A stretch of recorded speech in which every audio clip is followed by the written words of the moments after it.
जो खुद पर भरोसा करता है वो कभी हारता नहीं है। इसलिए खुद पर विश्वास सदा करें, क्योंकि खुद पर भरोसा रखकर ही आप अपने लक्ष्य की प्राप्ति कर सकते हैं। सुप्रभात, मैं हूं आपके साथ दीक्षा कोहली। आइए सबसे पहले नजर डालते हैं मुख्य गतिविधियों पर।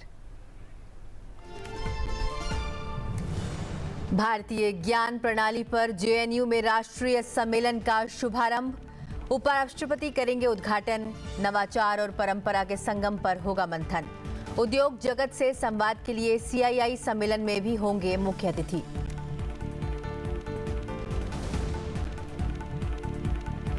नामीबिया दौरा संपन्न कर स्वदेश के लिए रवाना हुए प्रधानमंत्री नरेंद्र मोदी।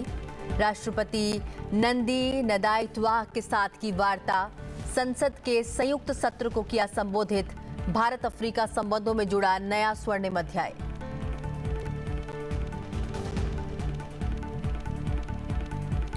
प्रधानमंत्री नरेंद्र मोदी को मिला नामीबिया का सर्वोच्च नागरिक सम्मान। भारत नामीबिया मैत्री को मिला नया आयाम। दोनों देशों की साझी विरासत को मिला वैश्विक मान।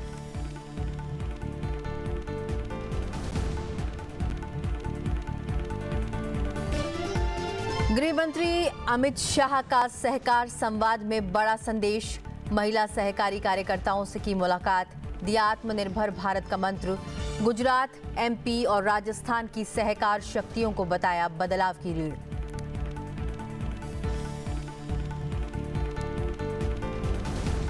और अमरनाथ यात्रा में उमड़ा श्रद्धालुओं का सैलाब। पहले हफ्ते में पहुंचे 1,28,000 से ज्यादा श्रद्धालु। सिर्फ एक दिन में 17,000 भक्तों ने किए बाबा बर्फानी के दर्शन।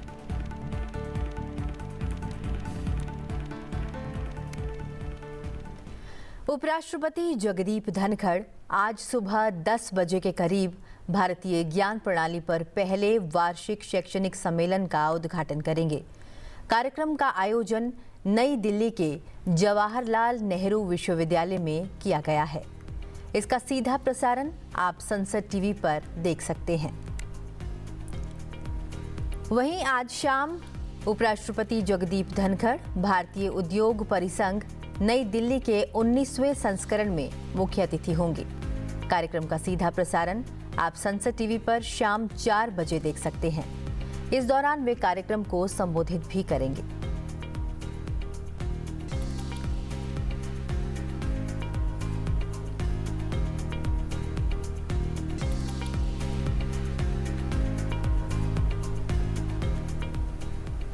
प्रधानमंत्री नरेंद्र मोदी को order of the most ancient Welwitschia mirabilis प्रदान किया गया है। जी हां, ये नामीबिया का सर्वोच्च नागरिक सम्मान है।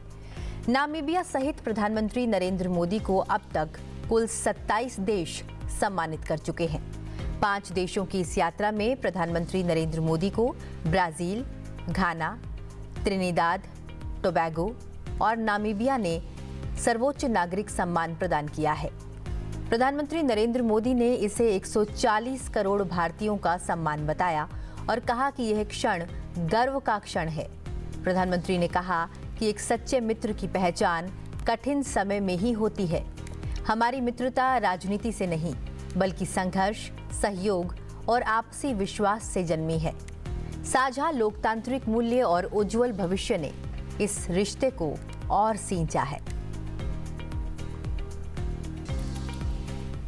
वेलविचिया, जिसके नाम पर इस अवार्ड का नाम रखा गया है, यह कोई साधारण पौधा नहीं है। यह घर के एल्डर्स की तरह हैं, जिन्होंने समय को करवट लेते देखा है। यह नामीबिया के लोगों के संघर्ष, साहस और संस्कृति का प्रतीक है। यह भारत और नामीबिया की अविचल दोस्ती का साक्षी है और आज इससे जुड़कर मैं बहुत गौरवान्वित महसूस कर रहा हूं।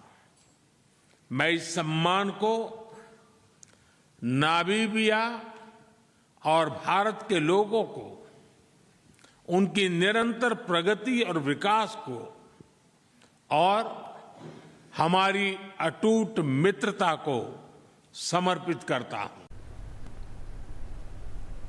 नामीबिया यात्रा के दौरान प्रधानमंत्री नरेंद्र मोदी ने कहा कि वहां की संसद के संयुक्त संसद को संबोधित भी किया। उन्होंने इस दौरान कहा कि भारत और नामीबिया दोनों ही लोकतंत्र के सिद्धांतों के साथ साथ जीते हैं। ये भारतीय लोकतंत्र की ताकत है जो कि वे लगातार तीसरी बार प्रधानमंत्री बने हैं। उन्होंने कहा कि ग्लोबल साउथ का विकास मूल्य आधारित, अपने दम पर, अपनी शर्तों पर होगा। स्वतंत्रता से समृद्धि, मानवता के लिए विकास होगा। 20वीं सदी में भारतीय स्वतंत्रता ने दुनिया को प्रभावित किया था, वहीं 21वीं सदी में भारत का विकास दुनिया को प्रभावित करेगा। यूपीआई को अपनाने वाला नामीबिया पहला देश है। प्रधानमंत्री ने इस पर प्रसन्नता भी जताई। We are honored to support Namibia's youth through the new Entrepreneurship Development Center.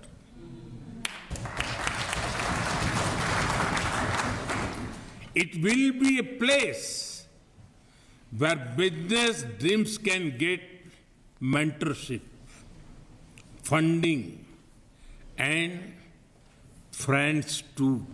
We are thrilled that Namibia is the first country to adopt India's UPI, Unified Payment Interface technology. Soon, people will be able to send money faster than one can say Tangi Unene.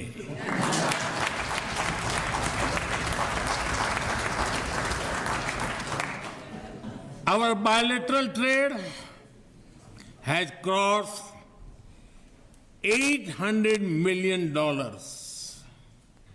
But like on the cricket field, we are just warming up.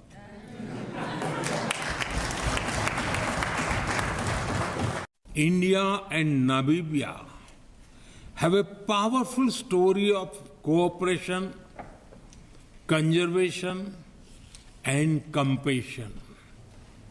When you help us in reintroducing cheetahs in our country, we are deeply grateful for your gift. प्रधानमंत्री ने African union को G20 अध्यक्षता के दौरान सदस्य बनाए जाने का भी जिक्र किया। उन्होंने कहा कि भारत अपने विकास के साथ दुनिया के सपनों को भी पूरा करेगा। उन्होंने कहा कि अफ्रीका को भारत सिर्फ रिसोर्सेज का सोर्स नहीं मानता, बल्कि वह चाहता है कि स्थानीय स्तर पर समृद्ध हो। उन्होंने नामीबिया को रक्षा सुरक्षा में सहयोग करने का भरोसा भी दिलाया। I had laid out 10 principles of our engagements with Africa. Today, I reaffirm India's full commitment to them. They are based on respect, equality, and mutual benefit. We seek not to compete, but to cooperate. Our goal is to build together, not to take, but to grow together. We believe that Africa must not be just a source of raw materials. Africa must lead in value creation and sustainable growth.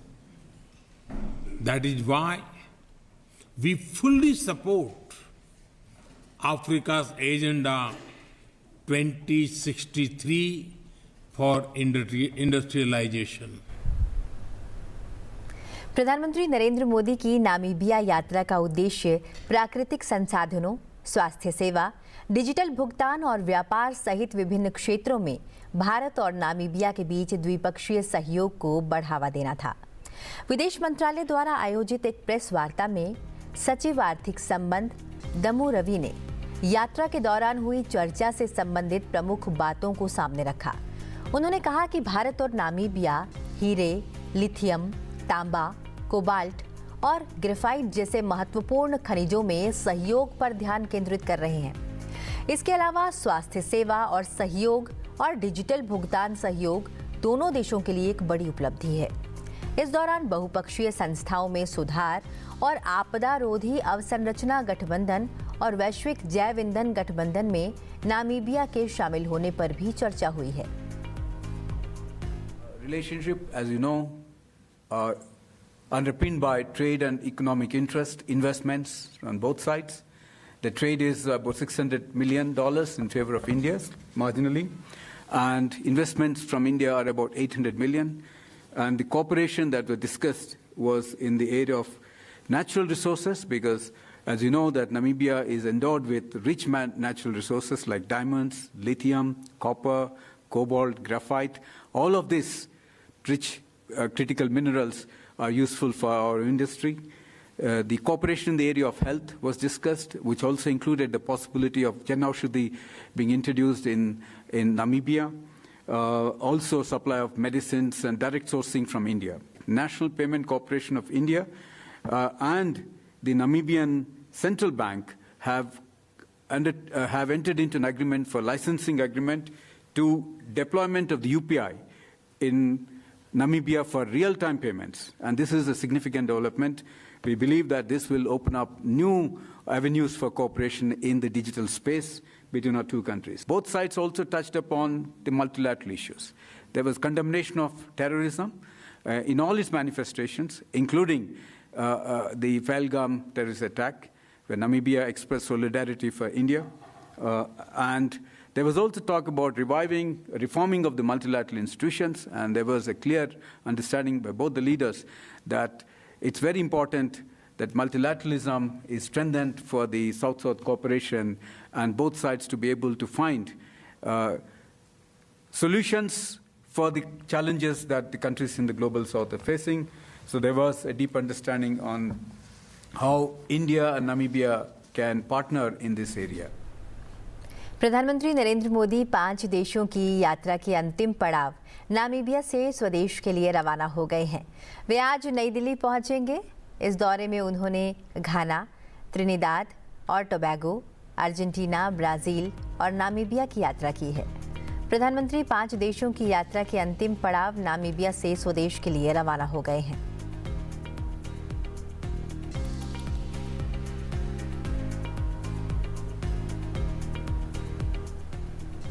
केंद्रीय गृह एवं सहकारिता मंत्री अमित शाह ने अहमदाबाद में गुजरात, मध्य प्रदेश और राजस्थान की महिला सहकारी कार्यकर्ताओं के साथ सहकार संवाद किया।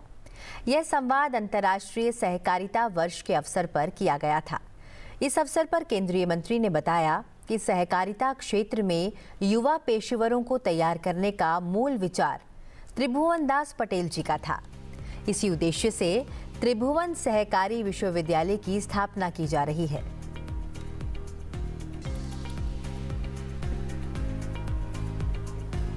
त्रिभुवन काका के नाम से त्रिभुवन सहकारिता यूनिवर्सिटी का शिलान्यास हुआ है। इस सहकारिता यूनिवर्सिटी का नाम त्रिभुवन काका के नाम पर इसलिए रखा था कि आज देश भर में मैं जाता हूँ, हर जगह पे, चाहे कर्नाटक हो, चाहे उत्तर प्रदेश हो, चाहे हरियाणा हो, चाहे महाराष्ट्र हो, चाहे बंगाल हो,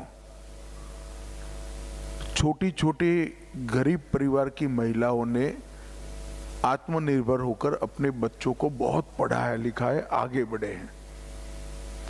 कई जगह पे गुजरात जैसे राज्य में जहां कोऑपरेटिव एस्टैब्लिश हो गई, वहां 1-1 करोड़ रुपया की कमाई होती। ये मूल विचार जो था वो त्रिभुवन भाई पटेल का था,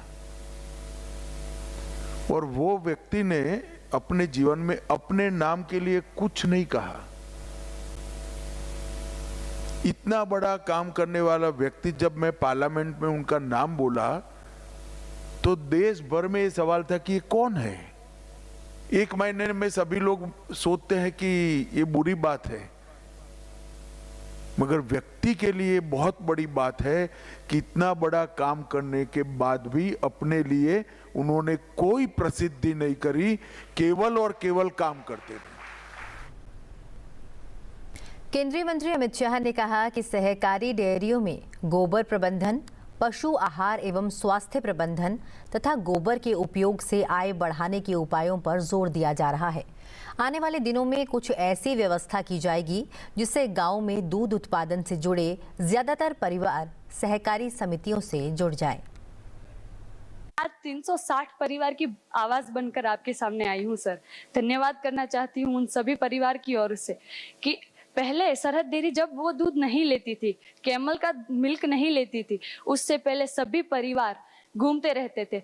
वो तो पता है कि कैमल्स 12-13 किलोमीटर चलती रहती हैं, तो इसमें बहुत दिक्कत होती थी।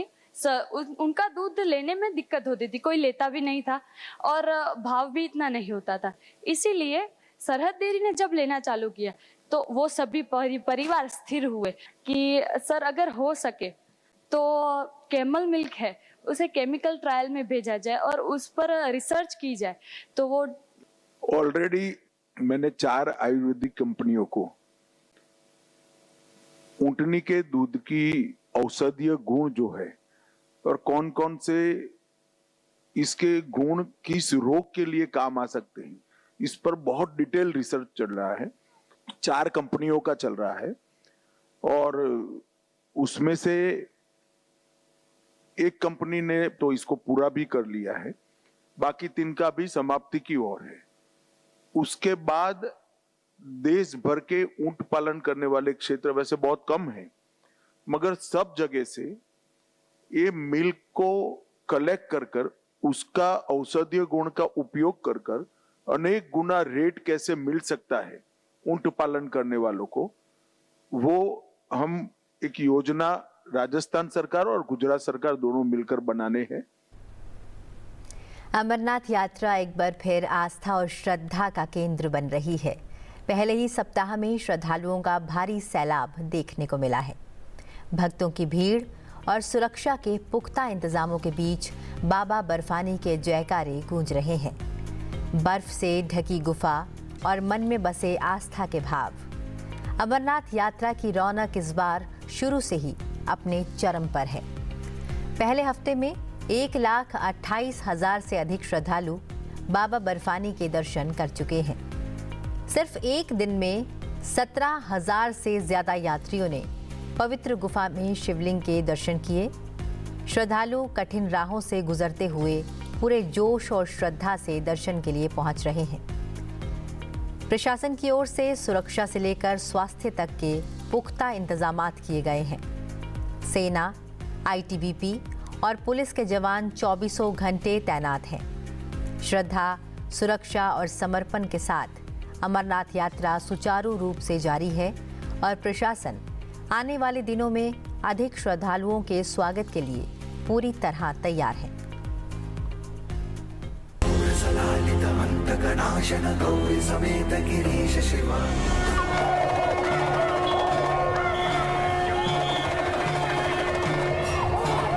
मैं लगभग सन 2000 से आ रहा हूँ कंटिन्यू। हम तो हर साल आने की पहले ही दिन करते हैं कि कब यात्रा शुरू होगा। अभी जब जैसे हम घर जाएंगे, आने वाले हम रखड़ी देखेंगे कि रखड़ी कब आ रही है, उसके अकॉर्डिंग हम 40 दिन पहले अंदाजा लगा लेते हैं कि ऐसे हमारा अब यात्रा स्टार्ट होने वाली है। 1 साल पहले ही हम अपना इंतजाम करना शुरू कर देते हैं।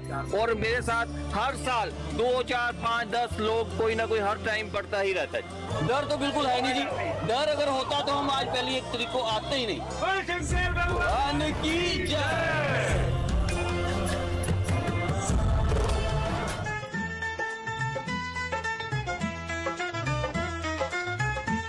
जब हम पहली बार आए थे, हम दोनों भाई बहुत परेशान थे। हमारे पास यहाँ का पूरा खर्चा भी नहीं था आने का, लेकिन आज हम इस अमरनाथ बाबा बर्फानी की वजह से हम सुकून में हैं और सब कुछ मालिक ने दिया है। तभी से हम फंसे हुए थे बाहर के अंदर, तब से मेरी दाढ़ी जटा रखी हुई है और तब से मैं अभी दाढ़ी जटा चढ़ाने जा रहा हूँ अमरनाथ को लेना।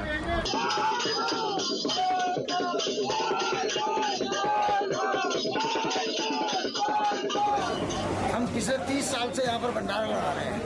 बाबा की कृपा से 96 में पहली बार आए थे और उस साल हमने देखा उस समय कोई इंतजाम नहीं था।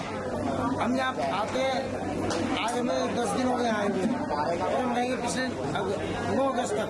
सिक्योरिटी का पूरा इंतजाम है। जो लोग यात्रा में आने से घबरा रहे हैं उनको ऐसा नहीं करना चाहिए। साफ सफाई बहुत ज़्यादा है यहाँ पर, प्रशासन का पूरा सहयोग है यहाँ पर। अपने हिंदुस्तान की आर्मी का बहुत धन्यवाद करना चाहूंगा जिन्होंने इतना पीसफुली यात्रा के इंतजाम किए हैं। और हम ये कहना चाहेंगे कि जितने भी यात्री आएंगे किसी को कोई दिक्कत नहीं होगी। पीस ऑफ माइंड से भोलेनाथ के चरणों में जाके अपनी श्रद्धा भाव से अपनी आरती अपनी आराधना करेंगे। मेरा नाम करणपुरी है, मैं पंजाब से आया हूँ। मैं 9वीं बार 9th टाइम मैं ये यात्रा कर रहा हूँ और यात्रा के टाइम पे किसी चीज की कोई दिक्कत नहीं है। यहाँ पे एडमिनिस्ट्रेशन बहुत कोऑपरेट कर रही है। हमारा नाम है संजय देवनाथ और ये मेरा दोस्त है सृजन पाल। दोनों आए कलकत्ता से, जम्मू में रुके थे, वहाँ से प्राइवेट गाड़ी लेके जा रहे हैं हम लोग। तो यहाँ का बंदोबस्त बहुत अच्छा है। हम सभी लोग आंध्र प्रदेश से आ रहे हैं और हम लोग 40 लोग एक बस में, 2 बस आ रहे हैं। अमरनाथ यात्रा के लिए आ रहे हैं। सब लोग फर्स्ट टाइम ही आ रहे हैं अमरनाथ यात्रा के लिए। लोकल पुलिस लोग भी बहुत हेल्प कर रहे हैं और हम सभी लोग मोदी जी को सबको हम थैंक यू बताना चाहता है। नेल्लोर डिस्ट्रिक्ट से आ रही मैं अमरनाथ यात्रा करने के लिए। यहाँ का तो मिलिट्री तो खूब बड़ा अच्छा है। आपका एरिया तो जम्मू कश्मीर लाइफ में देख सकते हैं, ये नहीं लेकिन अच्छा ये है। भारत माता को जय, वंदे मातरम।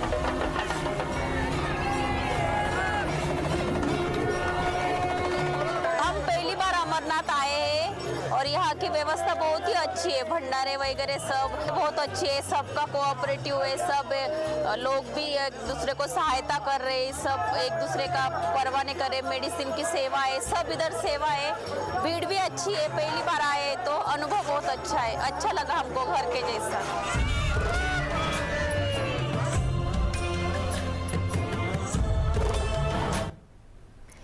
कराईकल में प्रसिद्ध मंगनी उत्सव के अवसर पर कराईकल अम्मैयार तिरुकल्याणम का आयोजन बड़े ही धूमधाम से किया गया है।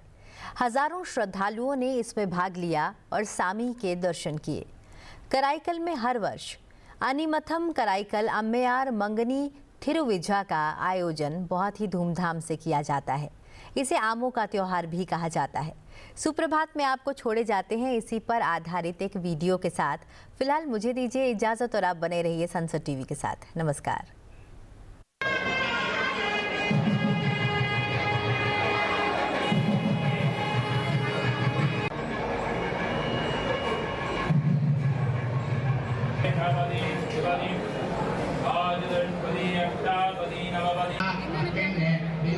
क्षेत्रे विराजमानस्य श्री सुन्दराम्बिकावरणेश्वरस्य परिपूर्ण कृपाकटाक्षेण श्रीवयम्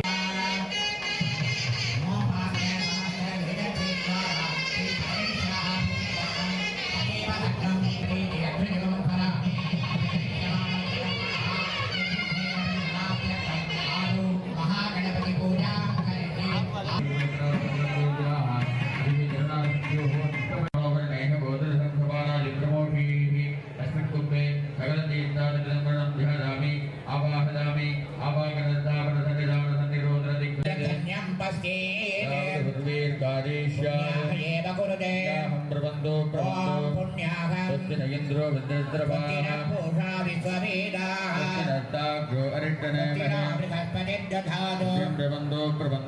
शांति शांति शांति।